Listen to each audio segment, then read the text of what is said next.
Topping our news, investigators are still on the hunt for a killer this morning. Someone at an apartment complex off of Packard Drive in South Nashville called 911 after hearing several gunshots around 10:30 last night.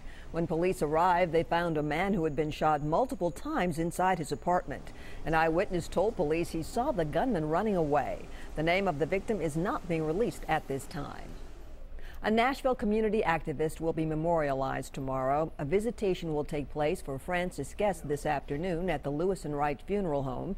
Guest was the former commissioner of the State Department of General Services and was appointed by President Ronald Reagan to serve on the U.S. Commission on Civil Rights. He also served as vice president of the Danner Company, which was parent to such restaurant chains as Shoney's and Captain D's. The former Vietnam veteran was highly thought of in the Nashville community, especially for his work on public service and civil rights. A visitation and funeral services are tomorrow also at the Music City Center. The public is invited. He passed away in his Bordeaux home last week. Francis Guest was 69. Bobby Brown is speaking out this morning about the tragic death of his daughter. He says he is completely numb and the loss is unimaginable.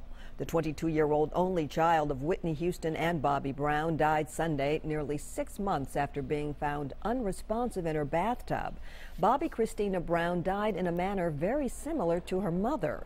A civil lawsuit was filed last week against Nick Gordon, who is Bobby Christina's adoptive brother and rumored husband. Family members claim he assaulted Bobby Christina and stole money from her. A female football veteran is breaking new ground in the NFL. The Arizona Cardinals is adding her to their upcoming training camp. Elaine Quijano introduces us to the woman who holds a master in sports psychology and a doctorate in psychology and is shaking up the old boys club this morning. Jen Welter loves football.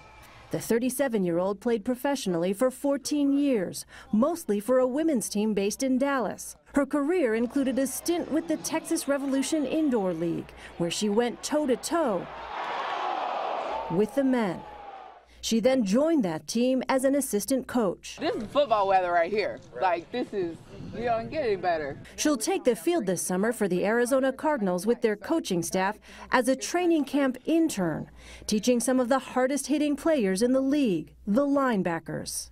Even though it's a boys club, they're not going to really care if it's a woman or a man as long as that person is getting them better. Although progress is slow, women are making a dent in the hyper-competitive world of men's major professional sports. Last August, Becky Hammond became the first full-time female assistant coach in NBA history. And this past spring, the NFL announced Sarah Thomas will become the league's first full-time female official. Somebody's got to be first. Somebody's got to at least crack the door open a little bit. And even though this is just an internship, hopefully down the road, more doors will be open.